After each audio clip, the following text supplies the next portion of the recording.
আসামি ফোরকান নামে একজন ব্যক্তি পদ্মা সেতু থেকে লাফ দিয়ে ভাসমান অবস্থায় ভাসতে ভাসতে আমাদের লোহজং পদ্মার পার তাকে ভাসমান অবস্থায় আমাদের লোহজং ফায়ার সার্ভিস এবং লোহজং থানা পুলিশ উদ্ধার করার পরে গাজীপুর কাপাসিয়া প্রশাসনের কাছে লাশটি হস্তান্তর করে।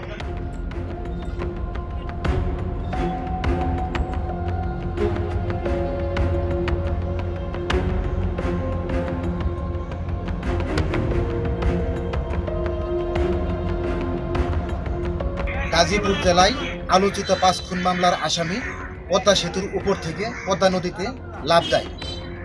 কাপাসিয়া থানার police fire service civil defence অধিদপ্তরে ফায়ার সার্ভিসের সহযোগিতা চান। সেই প্রেক্ষিতে Munshiganj fire service civil defence স্টেশনের একটি ডুবুরি টিম দেওয়া হয়। কাপাসিয়া থানার পুলিশ এবং ফায়ার সার্ভিসের ডুবুরি টিম যৌথ উদ্যোগে লোহজং ঘোড়দৌড় বাজারের পদ্মা নদীর উপর থেকে ভাসমান অবস্থায় তাকে আমরা উদ্ধার করতে সক্ষম হই।